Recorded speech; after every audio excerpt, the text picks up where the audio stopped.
there!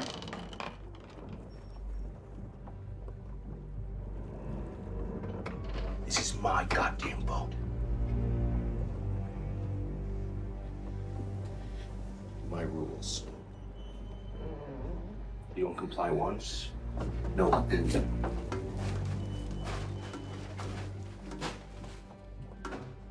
Twice, no more. ቀናት በፊት እርስ በርስ ጓደኛሞች የሆኑ ጥንዶች ጋር በባህሩ ላይ እጅግ ደስ የሚል የመዝናኛ ጊዜን በማሳለፍ ላይ ሳሉ በድንገት አንድ ያልታሰበ ዱብዳ ይወርድባቸዋል። በደስታ ብዛት በፍጥነት እያሽከረከራቸው የነበረው ጀልባዎች እርስ በርስ በመጋጨታቸው ሁለቱም ክፉኛ አደጋ ይደርስባቸዋል።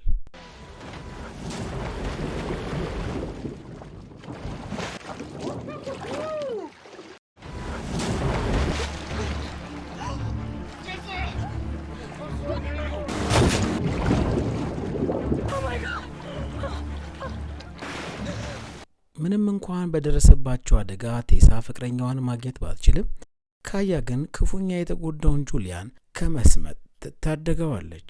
ጁሊያን ከሴቶቹ ጋር የቀረው ብቸኛ ወንድ ቢሆንም በከፍተኛ ሁኔታ በመጎዳቱ ምክንያት ቴሳና ጓደኛዋ በዚያ ሰፊ ቦታ ውስጥ ያለምንም እርዳታ ለመቆየት ይገደዳሉ።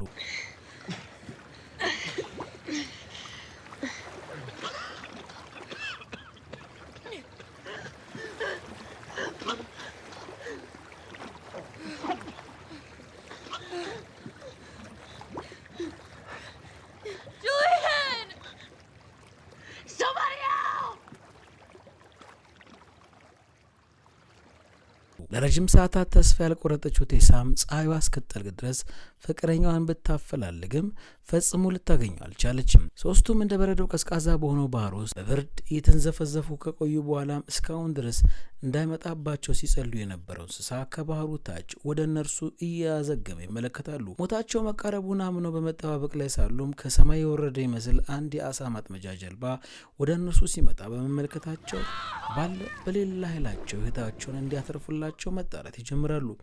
በጀልባው ላይ ያለው ሬም በያዘው ባይነኩላር ሁለቱን ሴቶች ከተመለከታቸው በኋላ አንዳች የግዳ የሆነ ስሜት ከፊቱ ላይ ይነበባል።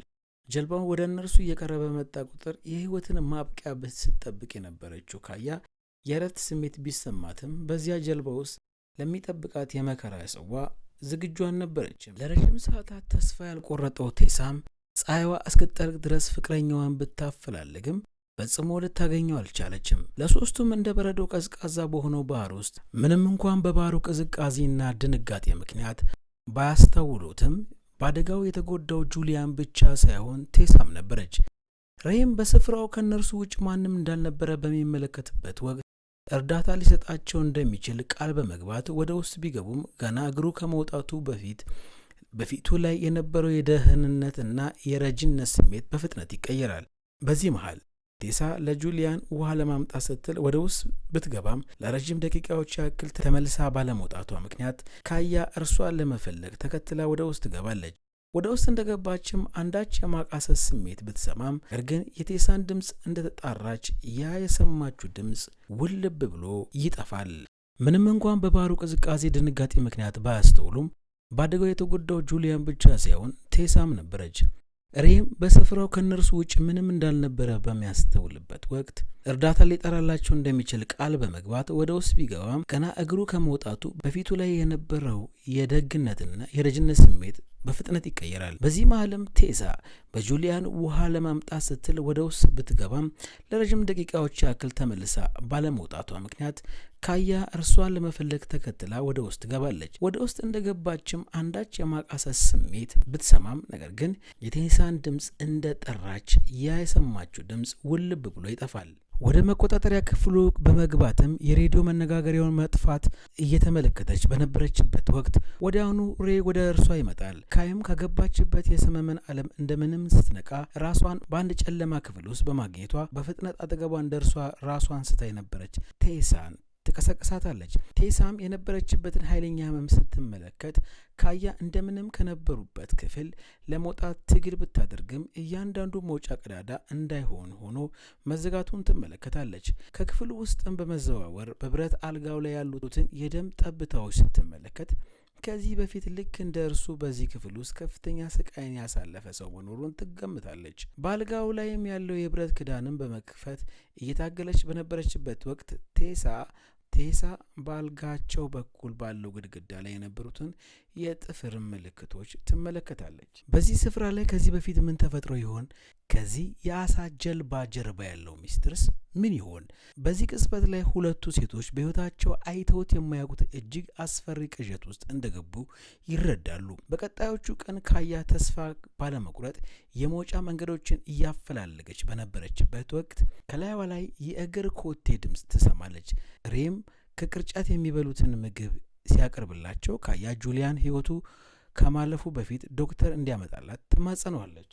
ወደ እርሱ እየተቃረበች በነፃ እንዲለቃቸው ብትለምነው ወዲያው ቀዝቀዝ ብሎ የነበረው ሬ ወዲያውኑ አውሬ በመሆን ክዳኑን ዘግቶባቸው ይሄዳል። በተደጋጋሚ ብትጠራውም ምላሽ ባለማግኘቷ ተስፋ በመቁረጥ የታመታችው ቴሳን ይዛ ማልቀስ ትጀምራለች። በኋላም ምናልባትም ለማምለጫ እንዲሆናት በማሰብ ያገኘችውን ስለታማ ነገር በመሳል ላይ ሳለች ወደ እነርሱ እየተቃረበ ያለ የጀልባ ድምፅን ትሰማለች። ይህ ሰው ዶክተር ተብሎ የሚጠራው ሬ የጠራው ሐኪም ሲሆን ምንም እንኳን ካያ በእርሱ መምጣት የተስፋ ስሜት ቢታይባትም ነገር ግን ሕይወታቸውን የበለጠ ቅዠት ሊያደርገው እንደሚችል አላወቀችም ነበር። ዶክተርም ወደ ጀልባው እንደገባ ለሰዓታት ያክልም ደሙን እያዘራ የቆየውን ጁሊያን እንደተመለከተ ያለምንም ሐዘኔታ ምንም አይነት የማትረፍ ተስፋ እንደሌለው ለሬ ይነግረዋል። የተወሰነ ሲያየው ከቆየ በኋላ ምንም አይነት እርዳታ ባለመስጠት ከሬ ጋር ሁለቱን ሴቶች በማየት ወደ ታችኛው ካቢን ያመራል። ምንም እንኳን ካያ ሲያያቸው ይራራልናል የሚል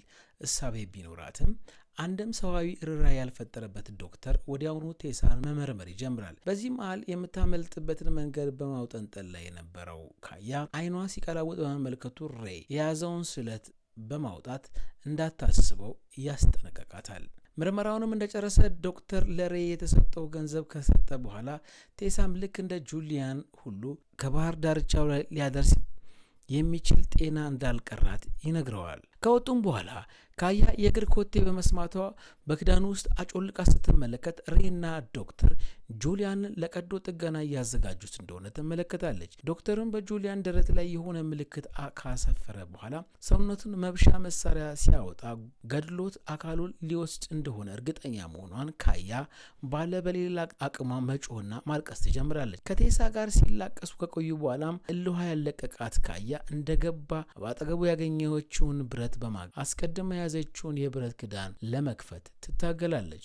ዶክተርም ቀዶ ጥገናውን በማጠናቀቅ ከጁሊያን ሰውነት ውስጥ ያገኘውን አካላት ወደ ማቀዝቀዣ ውስጥ ካስገባ በኋላ ሬሳውን በሸራ በመጠቅለል ወደ ባህር ውስጥ ይጥለዋል።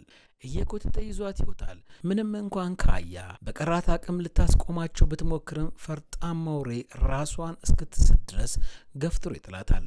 ከጥቂት ደቂቃዎች በኋላ ወደ ራሷ ስትመለስም ሌላ ደቂቃን የምታባክን ከሆነ ሞት ለእርሷ የማይቀር መሆኑን ወደነ ቴሳ በመምጣት ዶክተር የተወሰነ ፎቶዎች ካነሳት በኋላ ሬ በፍጥነት ቴሳን በመገንዘቧ እንደምንም ክዳኑን ለመክፈት መታገል ትጀምራለች።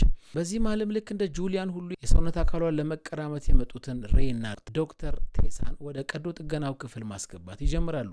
ትግሏ ተሳክቶ በቀዳዳው በኩል ከወጣች በኋላም ወደ መቆጣጠሪያ ክፍሉ ብትገባም ልክ እንደ ቀደሙ ሁሉ የሬዲዮ መነጋገሪያው እንደተሰበረ ትረዳለች። እንደምንም የሬዲዮ መነጋገሪያውን በመሞከር ላይ ሳለችም የሬን የእግር ኮቴ በመስማቷ በፍጥነት ወደ ታች በመውረድ ድምፅዋን ታጠፋለች። በዚህ መሃል ዶክተር ቴሳን ሊገድላት እንደሆነ ስትመለከትም በዙሪያቸው ያገኘችውን የቀስት መወርወሪያ እንደምንም ራሷን በማደፋፈር ኃይሏን ማሰባሰብ ትጀምራለች። ዶክተርን በመጠጋት ባለ በሌላ ኃይሏ ቀስቱን መወርወር በድፍረት ወደ ውስጥ ከገባች በኋላ በመጠጋት ባለ በሌላ ኃይሏ ቀስቱን ወርውራ ደረቱ ላይ ትሰካበታለች። ዶክተርም በከፍተኛ ስቃይ ውስጥ ቢሆንም እጅ ከመስጠት ካያን አውርዶ ቢያንቃትም የታሰረችበትን ገመድ በመፍታት ባገኘችው ስለት ጀርባውን ተወገዋለች። በዚህ ማለም ድምፅ የሰማው ሬ ወደ ውስጥ ሲገባ ዶክተር መሬት ላይ ተኝቶ ሲያቃስት ይሰማዋል። በዚህ መሃል ከታች አንድ ጀልባ በማግኘቱ ምናልባት ሁለቱ ሴቶች በዚህ ይሆናሉ ብሎ በማሰብ ጀልባውን ባገኘው ብረት ቢደበድበውም ነገር ግን ባዶ መሆኑን ይመለከታል። በዚህም ግራ የተጋባው ሬ ባትሪውን በማብራት ቴሳና ካያን ማፈላለጉን ቢያያዝም ነገር ግን ሁለቱ ሴቶች ልክ ባህሩ ያዋጣቸው ይመስል ከአይኑ ይሰወራሉ። በዚህ መሃል የበለጠ መብራቱን በማብራት ማፈላለጉን ሲቀጥል በመጨረሻም ሁለቱ ሴቶች ምንም አይነት የደህንነት መሳሪያዎችን ሳይዙ ባህሩን አቋርጠው ለመውጣት እየተፍጨረጨሩ መሆናቸውን ይረዳል። ወዲያውም እነርሱ ላይ ለመድረስ ጀልባውን ለማስተነፈስ ቢሞክርም ነገር ግን ካያ በመውጣቷ በፊት የሞተሩን ክፍል አበላሽታ በመውጣቷና አሁን በዚህ ባህር ከመዋኘት ውጭ ምንም አይነት አማራጭ እንደሌለው ይረዳል። በዚህ መሃልም የባህሩን ወጀብ ተከትለው ወደ ዶክተር ጀልባ እያመሩ ቢሆንም ቴሳ ግን አቅሟ እየተዳከመ መሆኑን በመረዳቷ ካያ ለብቻዋ እንድትሄድ ትነግራታለች። ምንም እንኳን ካያ እርሷ ጥላ ላለመሄድ የተቻላትን ብታደርግም ነገር ግን የነገዋን ፀሐይ እንደማታያት የተረዳችው ቴሳ እጇን በመልቀቅ እንድትሄድ ታሳምናታለች። ምንም ማድረግ ያልቻለችው ካያም እንደምንም የቀራትን አቅም በመጠቀም ወደ ዶክተር ጀልባ ማምራት ትቀጥላለች። በመጨረሻም በዚህ ባህር ላይ ወደ ቀራቸው ብቸኛ ተስፋ ከደረሰች በኋላም በፍጥነት ወደ መቆጣጠሪያ ክፍሉ በመግባት የሬዲዮ መነጋገሪያውን በመሞከር ትጀምራለች። የሬዲዮ መነጋገሪያውን መሞከር ትጀምራለች። ከብዙ ልፋት በኋላም የሚሰራ ሬዲዮ በማግኘቷ የእፎይታ ድምጽ የሰማችው ካያም ስላለችበት ሁኔታ በዝርዝር ማስረዳት ትጀምራለች። ስላለችበት ሁኔታ በዝርዝር ማስረዳት ስትጀምር በመነጋገሪያው ውስጥ ያለው ሰው ያለችበትን ለማወቅ የግድ የጂፒኤስ ሎኬተሩን መጠቀም እንዳለባት ይነግራታል። በዚህ መሃል የዶክን ላፕቶፕ የተመለከተችው ካያ በላፕቶፑ ላይ ብዙ ለዚህ ህገወጥ የሰውነት አካል ዝውውር የተጠቀማቸውን ህጻናትና ሴቶች ፎቶ ትመለከታለች። በተመለከተችው ነገር ውስጧ የተረበሸው ካያም በፍጥነት የጂፒኤስ ሎኬተሩን ብታገኘውም በመነጋገሪያ ውስጥ ያለው ሰው በመሳሪያ እንዲሰራ የግድ ውሃ ውስጥ መግባት እንደሚኖርባት ይነግራታል። በተመለከተችው ነገር ውስጡ የተረበሸው ካያም በፍጥነት የጂፒኤስ ሎኬተሩን ብታገኘውም በመነጋገሪያ ውስጥ ያለው ሰው መሳሪያው እንዲሰራ የግድ ውሃ ውስጥ መግባት እንደሚኖርባት ይነግራታል። በመጨረሻም ህይወቷ ሊተርፍ አንድ እርምጃ እንደቀራት ያሰበችው ካያም ወደ ውሃው በማምራት ላይ ሳለች በጀልባ ውስጥ የእግር ኮቴ ትሰማለች። በድንጋጤም ወደ ኋላ ያፈገፈገች ብትቆይም ሬ ከየት መጣ ሳይባል ፊት ለፊቷ በመገተር በያዘው ስለት ሆዷን ይወጋታል። ምንም እንኳን ከፍተኛ ስቃይ ውስጥ ብትሆንም ሞቷን አምና መቀበል ያልፈለገችው ካያ የያዘችውን የርችት ሽጉጥ ፊቱ ላይ በማፈንዳት የመጨረሻዋን ድሏን ታውጃለች። ምንም እንኳን ሬ በስቃይ ውስጥ ሆኖ ብትመለከተውም እንደ ቀድሞ ተነስታ እርዳታ የምትፈልግበት ምንም አይነት አቅም አልነበራትም። በቀራት ትንሽ ኃይልም ጂፒኤሱን ወደ ውሃው ብትወረውረውም ነገር ግን በሚያሳዝን ሁኔታ ውሃው ሳይነካው የጀልባው ጫፍ ላይ ያርፋል። ትረፊ ያላት ነፍስ ናትና በድንገት ጀልባውን መናወጥ ሲጀምር ጂፒኤሱም ወደ ባህሩ በመግባት ሲግናሉ መስራት ይጀምራል። በቀጣዩም ቀን ጠዋት የነፍስ አድን ሰራተኞች ወደ ጀልባው በመምጣት የቆሰለችውን ካያ ለረጅም ደቂቃዎች እርዳታ ካደረጉላት በኋላ በታምር ህይወቷ ይተርፋል። ትረፊ ያላት ነፍስ ጉድ እኮ ነው። የዛሬውን በዚህ አበቃን። በሌላ ታሪክ እስክንገናኝ ቸርን ሰንብት። ሰብስክራይብ ያላደረጋችሁ ሰብስክራይብ አድርጉ። ላይክ ሼር በማድረግ ቤተሰብ ይሁኑ።